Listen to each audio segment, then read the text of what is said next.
오래전에 TV를 보는 중에 이 폐전자제품에서 금을 추출해서 그것을 이제 되팔아서 이윤을 남기는 그런 기업, 그런 사람을 소개하는 것을 본 적이 있습니다.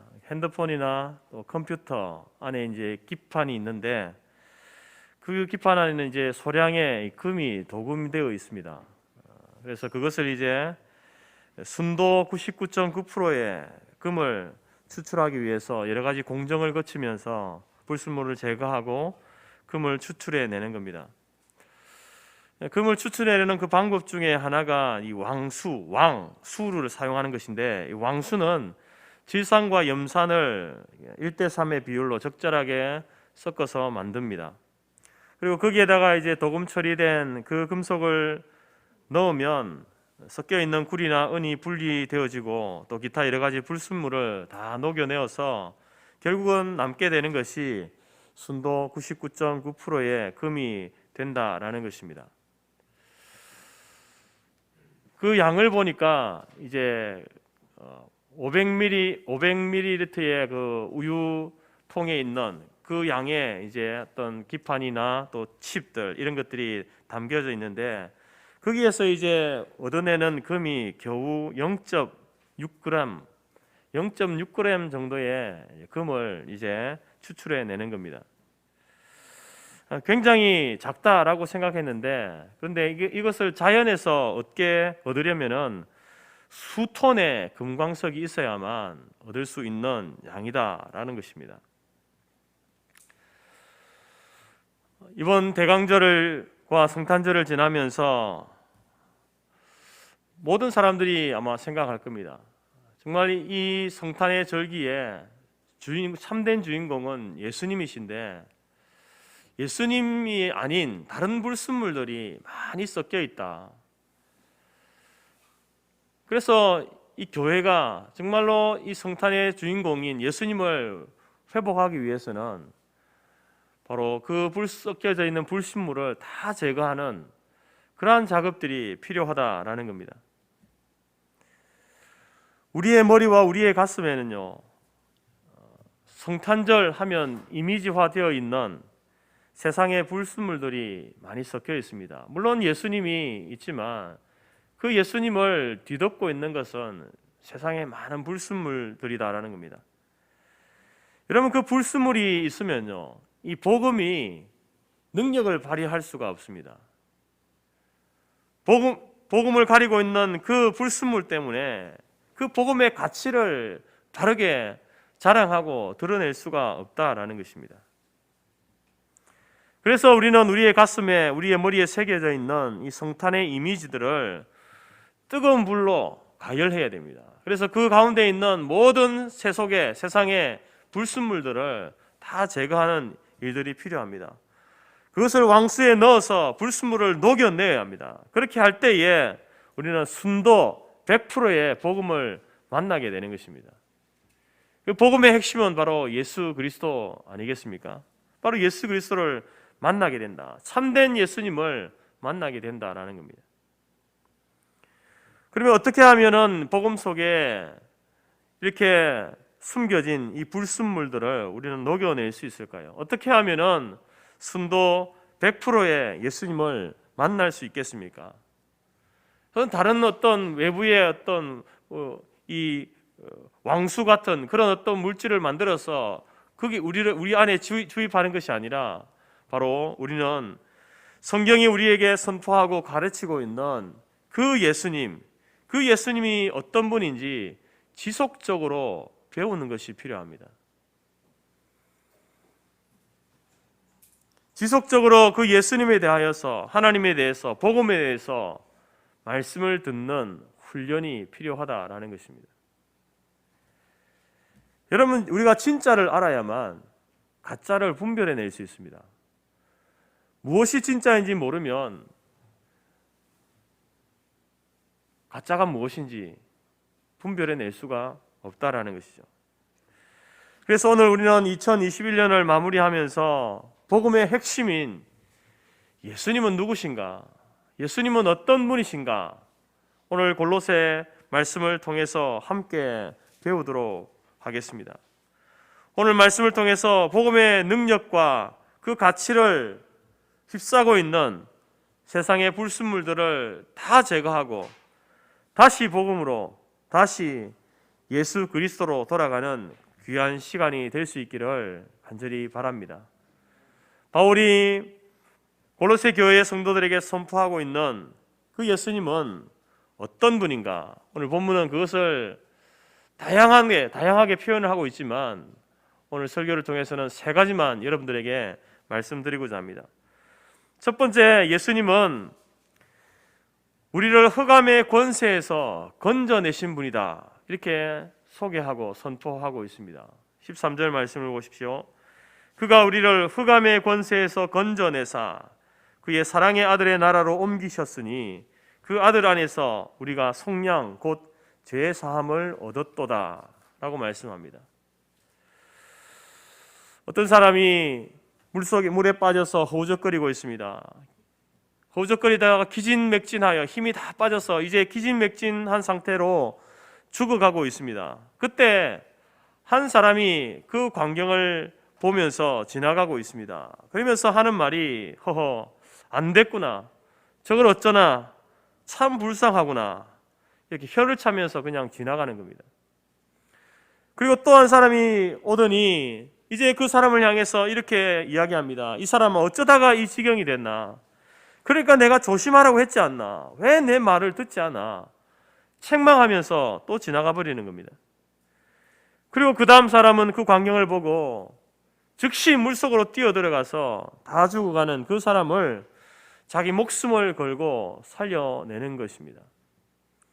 여러분, 이것은 바로 제일 먼저 지나간 사람은요, 대자대비하다고 하는 석가모니를 의미합니다. 불쌍히 여기는 거죠. 불쌍히 여기는 것으로 끝납니다. 근본적인 그 인생의 문제를 해결해 주지 못하는 거예요. 두 번째는 윤리 도덕을 강조한 공자입니다.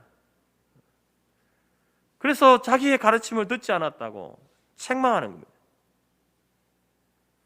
마지막은 바로 우리를 흑암의 권세에서 건져내신 예수 그리스도이십니다.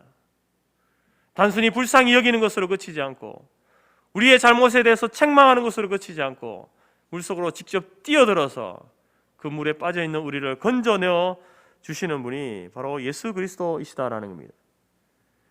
하나님은 우리를 너무나 사랑하셔서 우리가 우리의 죄 때문에 죽어가고 있는데, 그 죄의 바다에 빠져서 죽어가고 있는데 그것을 가만히 보고 있을 수 없는 겁니다. 그래서 사람의 몸을 입고 직접 세상에 내려오신 겁니다. 무엇하러 왔습니까? 13절 말씀처럼 흑암으로부터 우리를 건져내기 위해서, 그 흑암의 바다에, 그 절망의 바다에서 죽어가고 있는 우리를 살려내기 위해서 이 땅에 오셨다라는 겁니다. 근데 여러분, 13절에서는요 우리를 건져낸다 이렇게 말합니다. 건져낸다, 이 말은 위험으로부터 끌어낸다는 겁니다. 강한 팔의 힘을 가지고 그 흑암의 바다에, 절망의 바다에 빠져있는 그 사람을 그곳에서 끌어낸다, 그 의미가 건져낸다는 말입니다. 여러분, 우리는 죄의 수렁에 빠져있는 사람들입니다. 흑암의 바다에 빠져있는 존재입니다. 그 수렁에서, 그 바다에서 우리는 우리 힘으로는 헤엄쳐 나올 수 없는 지경에 놓여진 상태가 바로 저와 여러분들의 상태였습니다. 그때 예수님께서는요 그 죄의 수렁 속으로, 흑암의 바다 속으로 뛰어드신 겁니다. 그리고 그의 강하신 팔로 우리를 붙들어서 건져내어 주신 것입니다.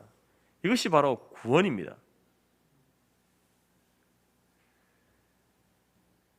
여러분, 이 구원에 대해서 이제 이렇게 이야기를 하게 되면 사람들은 또 여기에 대해서 다양한 이야기들을 합니다. 아니, 자기 스스로 헤엄쳐 나오면 되지, 그리고 적당한 선을 지키고 깊이 빠지지 않으면 되지, 뭐가 문제야. 다른 사람을 몰라도 나는 내 능력을 알기 때문에 적당한 선을 지켜. 굳이 다른 사람의 도움이 필요 없어. 내 인생은 내가 조절해. 여러분, 이런 사람들의 이 말, 아주 스마트해 보이고 강한 절제의 능력을 가진 사람처럼 보이고 자신의 인생을 철저하게 관리해가는 사람처럼 보이지 않습니까? 그러나 여러분, 우리가 알아야 할 것이 있습니다. 모든 사람은요, 죄의 수렁에 빠져 있는 존재인데 그 죄의 수렁에서 스스로 빠져나올 수 없는 존재입니다. 모든 사람이 다 그렇습니다. 어떤 사람은 얕은 수렁에 빠져 있는 사람도 있을 수 있고, 어떤 사람은 지금 깊은 수렁에 빠져 있는 사람이 있을 수 있습니다. 그러나 모두가 수렁 속에 빠져 있는데, 그 수렁 속에 빠져 있는 우리들이, 그 죄의 바다에 빠져 있는 우리들이 그 죄의 바다를 우리 힘으로, 내 힘으로 헤엄쳐서 나올 수 있느냐? 불가능합니다. 그 죄의 수렁에서 내가 내 의지로 걸어 나오면 되지, 그게 불가능하다는 겁니다.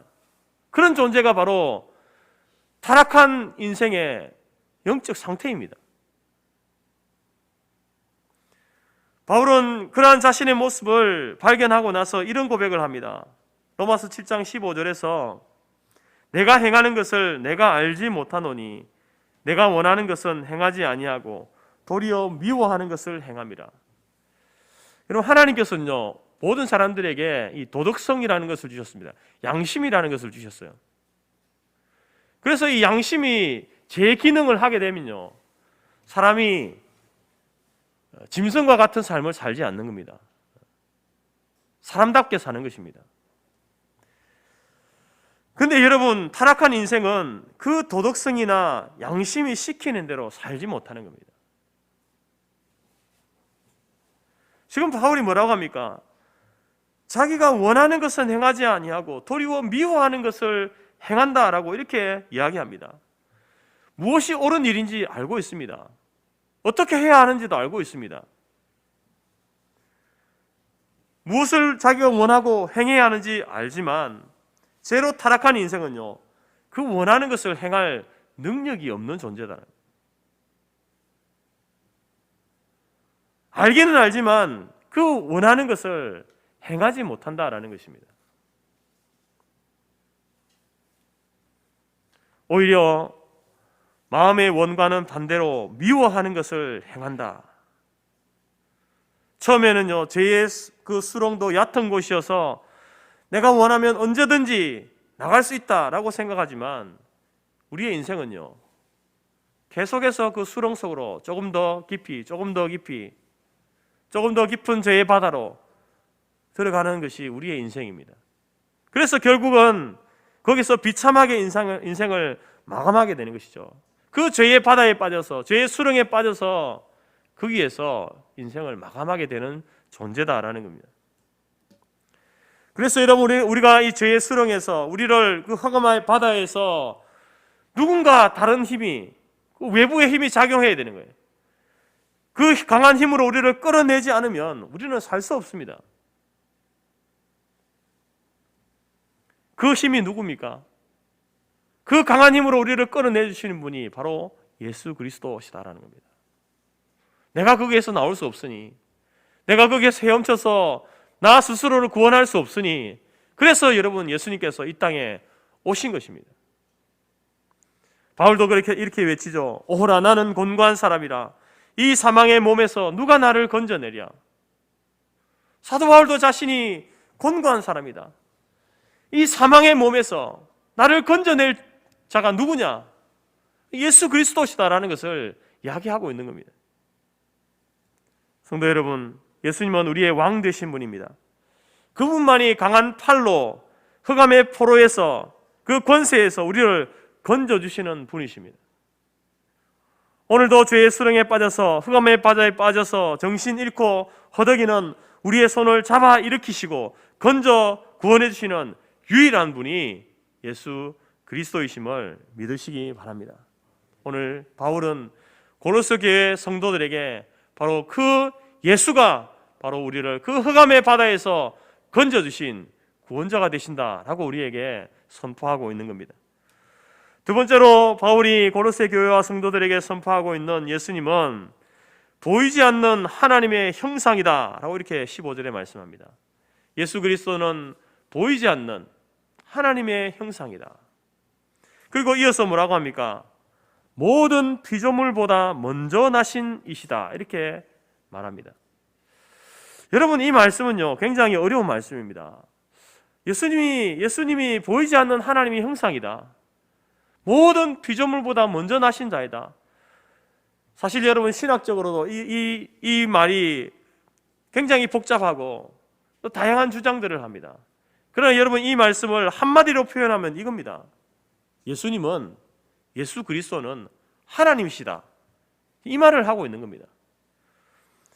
성부 하나님과 동등한 주권과 능력을 가지신 분이 바로 육신의 몸을 입고 이 땅에 오신 예수님이시다. 그 예수님은 인성을 가지고 있지만 또한 완전한 신성을 가지신 하나님이시다. 이것을 말하고 있는 겁니다.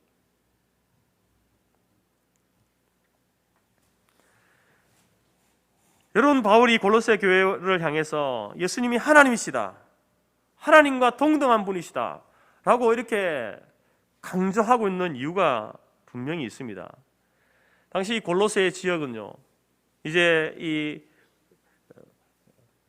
교통이 발달하고 무역이 이렇게 상인들이 이렇게 거쳐가는 그러한 장소였습니다. 그래서 거기에는 또 그 당시의 모든 철학과 종교들의 집합소가 골로새였습니다.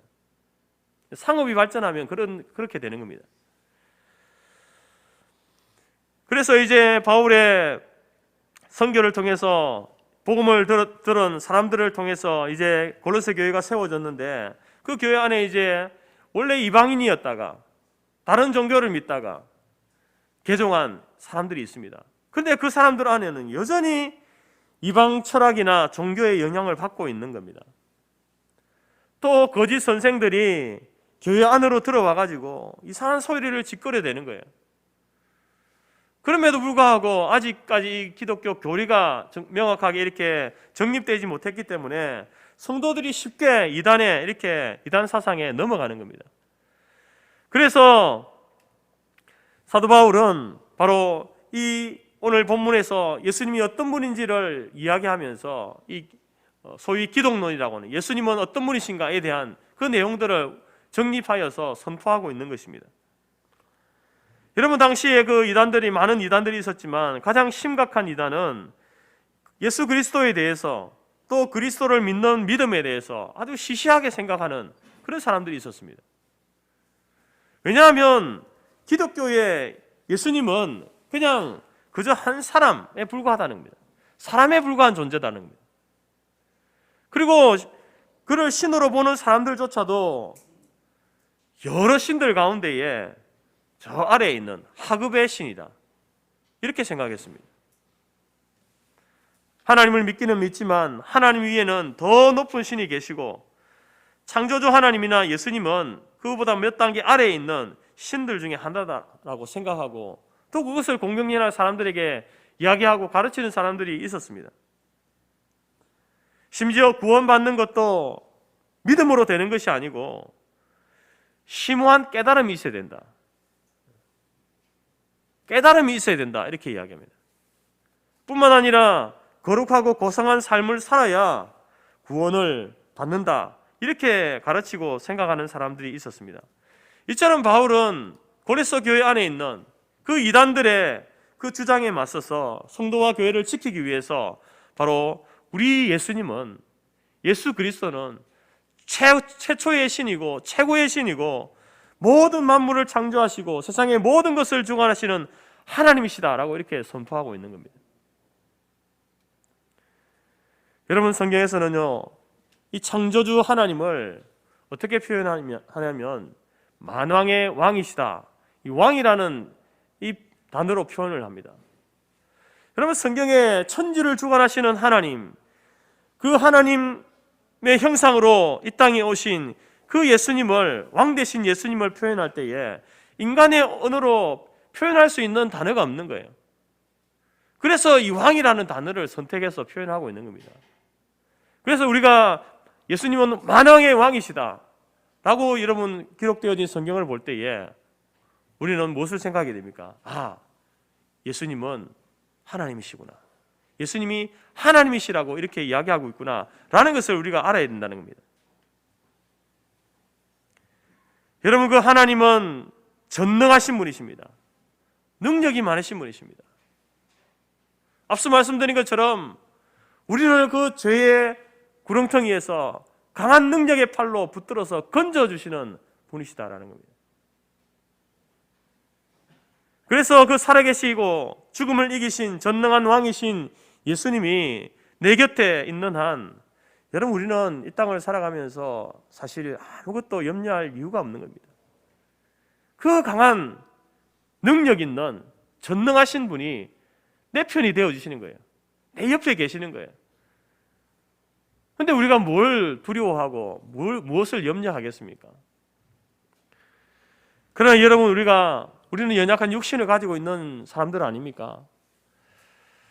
그래서 우리가 이 강한 믿음을 가지고 있다가도 사실상 우리가 이 육신이 연약해지면, 육신의 병이 들면, 나이가 들어서 힘이 빠지면, 여러분 사람의 마음이라는 것이 그 좋은 믿음도요, 마치 뒤로 물러가는 것처럼 느껴질 때가 있습니다. 참 나 믿음 없는 사람이구나 이렇게 느낄 때가 있다는 거죠. 이렇게 연약한 자신의 모습을 보면서 신세 한탄하고 자신의 처량한 그 신세를 보면서 한숨 쉴 때가 있다는 겁니다. 그래 여러분 기억하시기 바랍니다. 우리가 우리 자신을 볼 때 그렇게 판단하지만 참 나 믿음 없다, 나 이렇게 해서 구원받겠나 이렇게 생각하지만 여러분 하나님은요 결코 우리를 놓지 않으시는 분입니다. 하나님은 한 번 택한 백성은요 끝까지 그 강한 능력의 손으로 붙드시는 분이에요. 우리 편이 되어주시는 분입니다. 염려할 이유가 없는 거예요. 걱정할 이유가 없는 겁니다.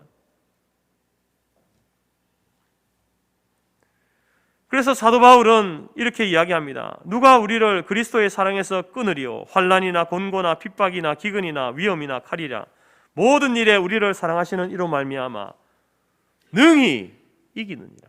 어떠한 일들도 우리가 그리스도의 손에 붙들려 있으면, 창조주 되신 그 예수 그리스도 왕 되신 그분의 편에 서 있으면 여러분 어떠한 환난이 와도 어떠한 기근이나 공고가 와도 이겨낼 수 있다는 겁니다. 견딜 수 있다는 겁니다.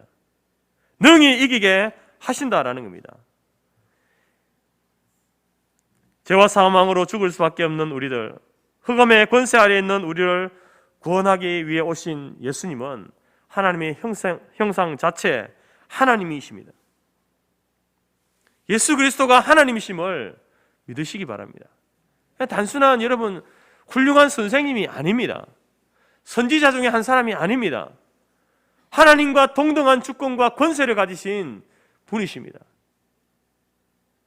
우리가 믿는 예수님은요 최고의 하나님이십니다. 원래부터 하나님이셨습니다. 그래서 복음서를 보게 되면 그 예수님이 가시는 곳에는요 죽은 나사로가 살아나는 거예요.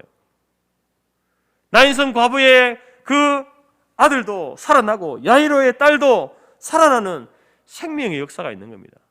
창조주 하나님이시니까, 우리에게 생명을 주신 분이니까 죽어가는 생명도, 죽어있는 생명도 다시 살려내시는 겁니다.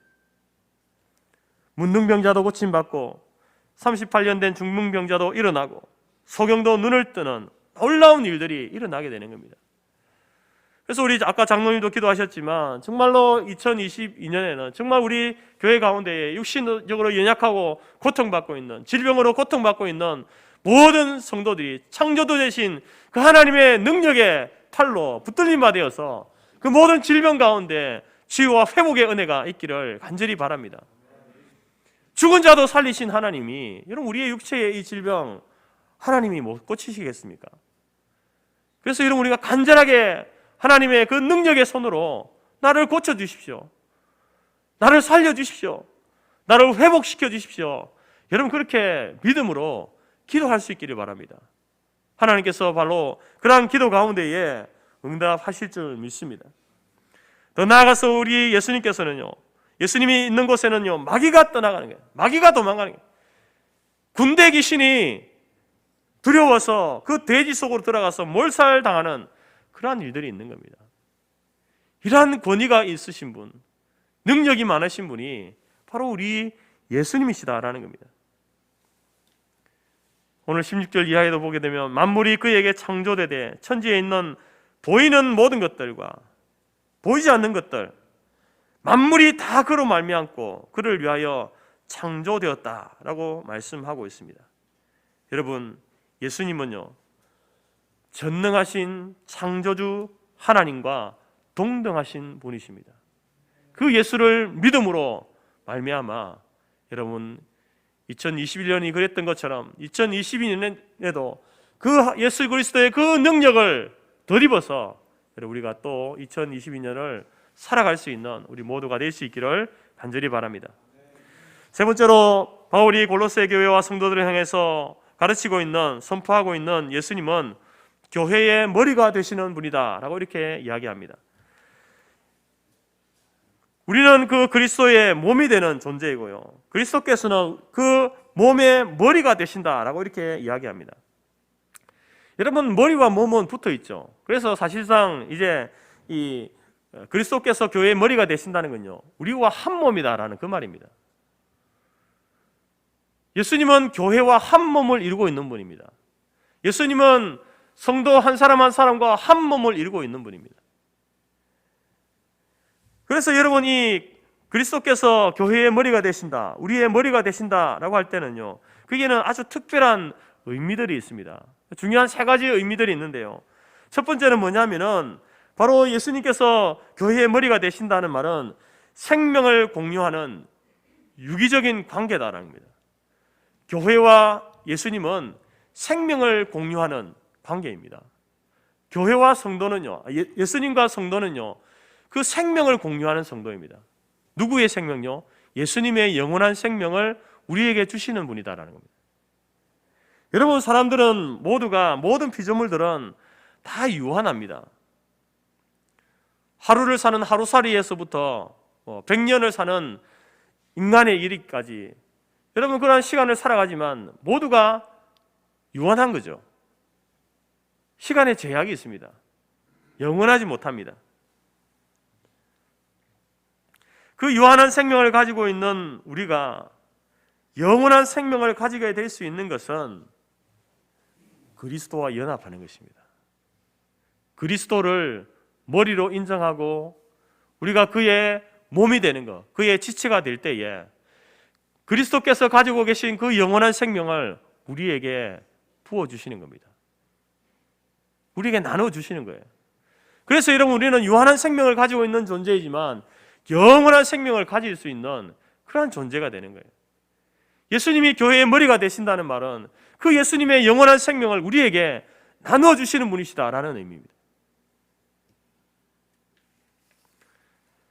여러분, 사람과 사람 사이에는요, 아무리 친밀한 관계를 할지라도 생명을 나누어 주는 것은요, 결코 쉽지 않습니다.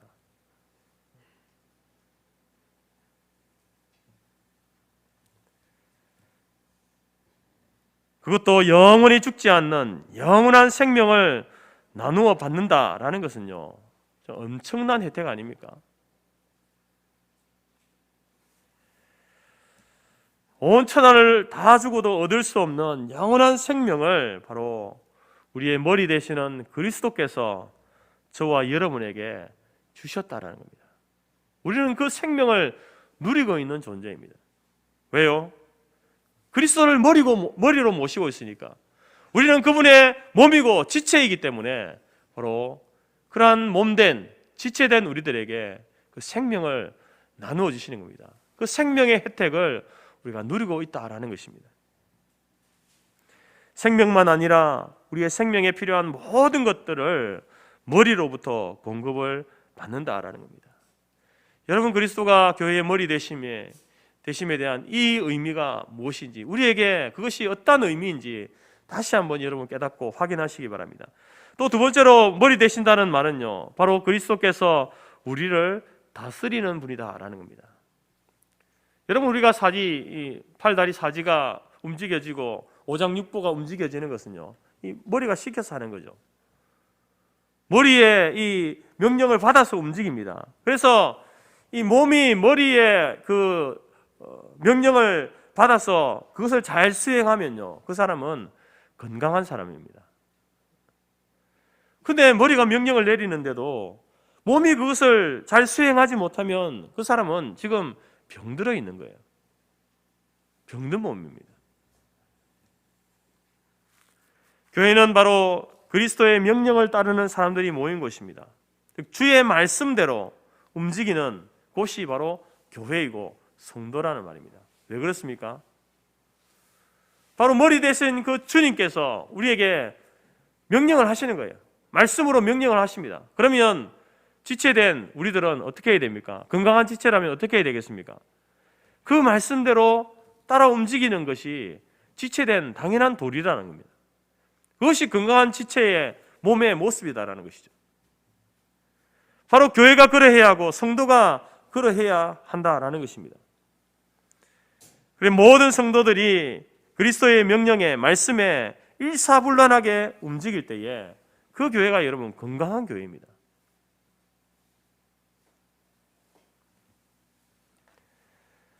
여러분 세상에 아무리 좋은 철학이나 교훈이 있다 하더라도 그것을 따라서는 안 됩니다.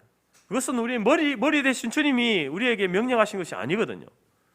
그냥 밖으로부터 외부로부터 좋아 보이는 것이 들어온 거예요. 그것을 따라 살면 안 된다는 겁니다. 우리는 무엇이든지 언제든지 머리 대신 주님께서 기록된 성경을 통해서 우리에게 말씀하시고 명령하시는 것 거기에 반응하고 그것을 따라 살아갈 때에 여러분 건강한 교회이고 건강한 성도이고 제대로 된 바른 인생을 사는 사람들이 된다라는 사실을 꼭 기억하시기 바랍니다. 그리고 예수님이 머리 되신다는 말은요, 그리스도의 영광이 우리의 영광이다라는 그 말입니다. 머리가 가진 그 영광을 몸도 누리는 것 아닙니까? 머리 따로 몸 따로 아니지 않습니까? 머리가 영광을 얻게 되어지면, 머리가 높아지면 자연히 몸도 높아지는 거죠. 영광을 받게 된다라는 겁니다. 여러분, 그래서 그리스도는 교회의 대표이십니다. 그리스도께서 영광을 받으시면 몸인 우리도 영광을 받는 거예요. 머리 대신 그리스도께서 높아지시면요, 지체된 우리들도 같이 높아지는 거예요.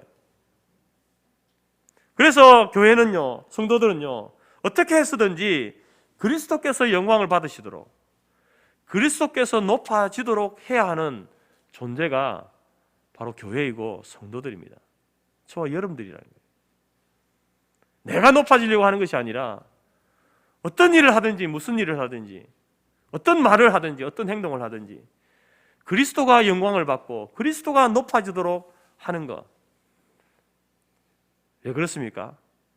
그래야 나도 그리스도와 함께 영광을 받기 때문에, 그리스도와 함께 높아지기 때문에 그렇습니다. 여러분, 그리스도가 머리 되신다는 것은 바로 그분이 받는 그 영광, 그것을 우리에게 혜택으로 주시겠다는 겁니다.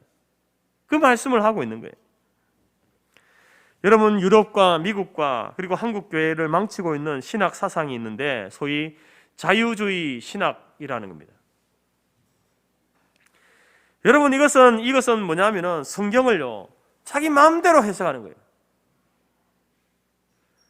성경을 보다가 이해되지 않는 부분이 있으면 그것을 부인해 버리는 거예요.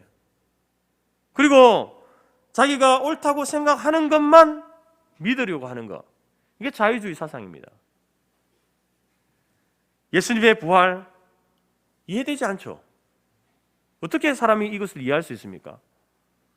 그래서 이것은 거짓이다, 사실이 아니다라고 이야기합니다. 예수님께서 다시 오신다는 말, 부활이 거짓이니까 당연히 다시 오신다는 것도 거짓이죠. 다시 오셔서 모든 사람을 심판한다는 것, 그것도 거짓말이라고 이야기합니다.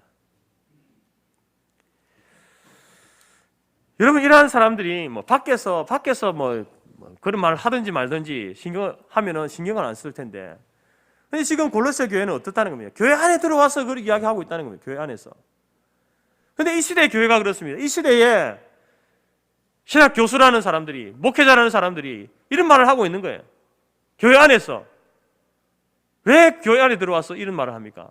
정말로 머리 대신 그 몸된 교회로 와 있는 그 사람들이 왜 이런 헛된 말들을 합니까?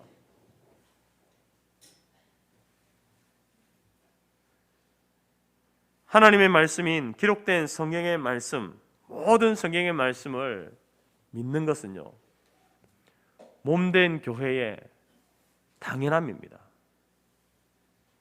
그러면요, 그것을 믿기 싫으면요, 인정하기 싫으면요, 그 머리에서 떨어져 나가야 되는 거예요.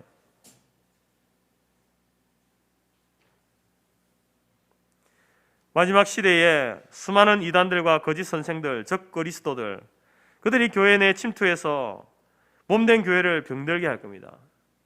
여러 가지 학설들을 내세워서 성도들을 유혹할 겁니다.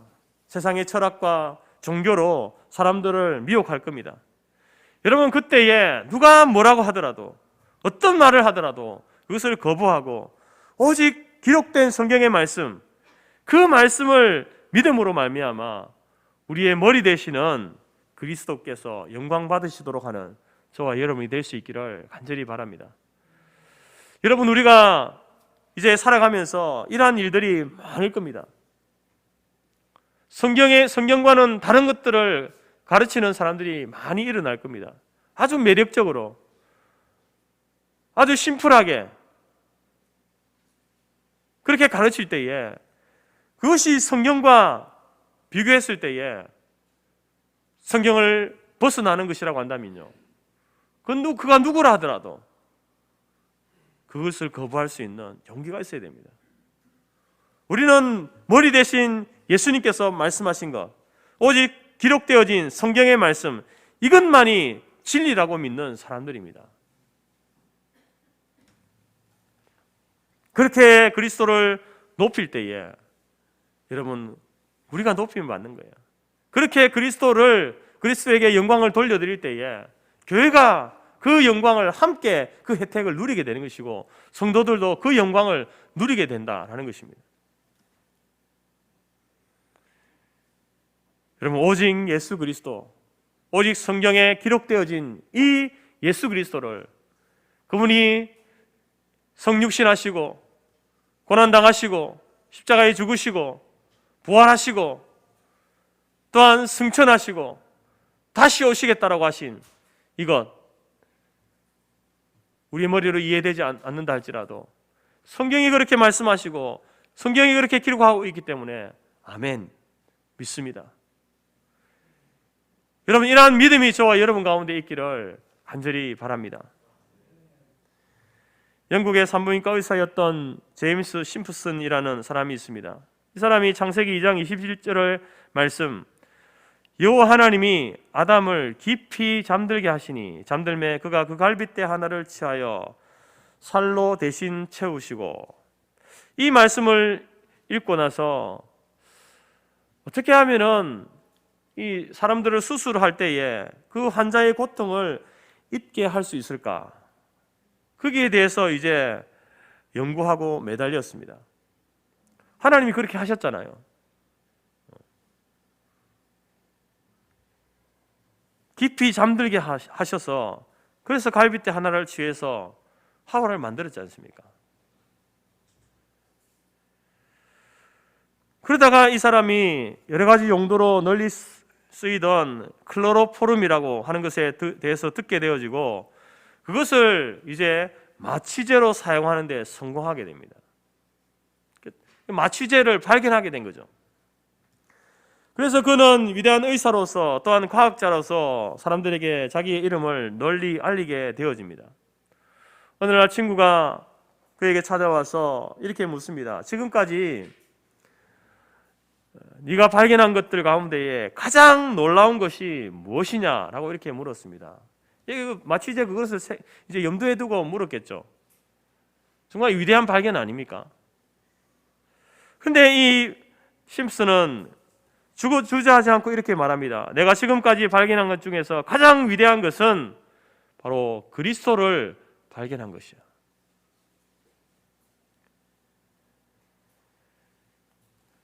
검은 대륙 아프리카에서 위대한 선교사로서 사역했던 리빙스턴이 말년에 영국 옥스퍼드 대학에서 명예 박사학위를 받게 되었습니다. 그래서 그가 귀국하여서 학위 수여식에 앞서서 예배 시간에 학생들에게 이제 이 강연을 하게 되어집니다.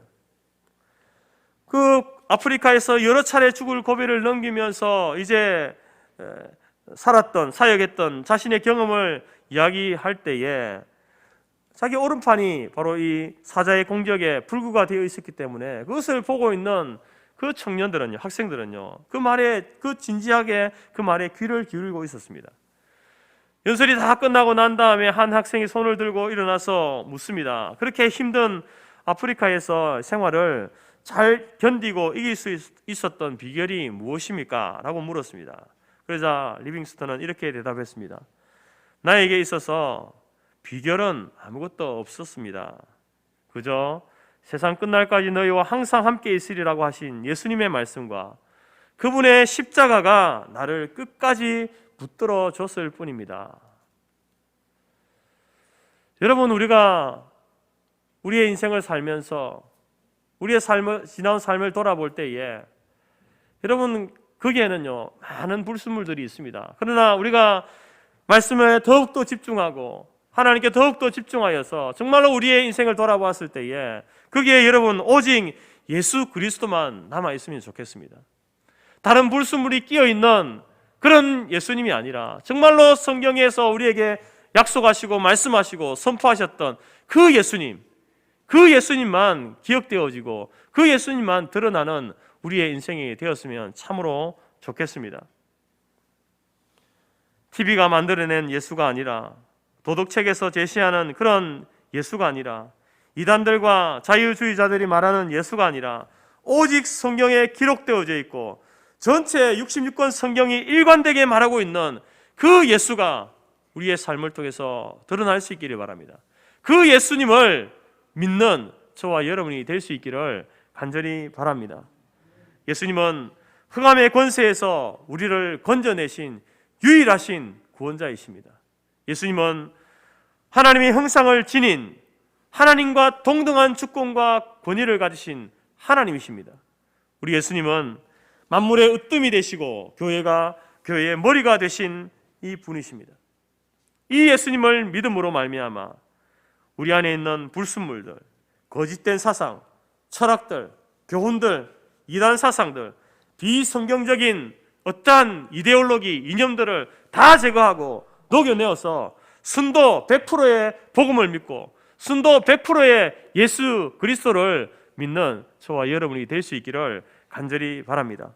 더 나아가서 그 순도 100%의 복음과 예수 그리스도를 믿는 우리들이기에 순도 100%의 복음적인 삶을 살아내는 2022년도 그렇게 살아가는 우리 교회와 우리 모든 성도들이 되어지기를 주님의 이름으로 축복합니다. 기도하겠습니다. 하나님 감사합니다. 대강절기와 또 성탄절을 지나면서 참된 성탄의 주인공이 예수 그리스도이신데 세상에 많은 불순물들이 뒤섞여 있어서 예수님의 그 이름이 드러나지 못하고 있음을 하나님 우리가 이 시대 속에서 보고 있습니다. 그러나 성탄의 사건만 아니라 우리의 인생 가운데도 하나님 얼마나 많은 불순물들이 있습니까? 우리의 10년 가운데 얼마나 많은 세상의 그러한 가치들과 교훈들이 뒤섞여 있습니까? 하나님 아버지, 과연 2021년 한 해를 살아오면서 우리의 삶을 통해서 드러난 분이 과연 예수 그리스도 한 분이십니까? 아니면 우리 자신을 드러내고 또 다른 것을 드러내는 그러한 모습은 아니었습니까? 하나님 원합니다. 이제 우리가 우리의 인생의 걸어온 길을 되돌아볼 때에 그 인생의 길들에 정말 예수 그리스도만 기억되고 예수 그리스도만 남는 인생을 살기를 간절히 원합니다.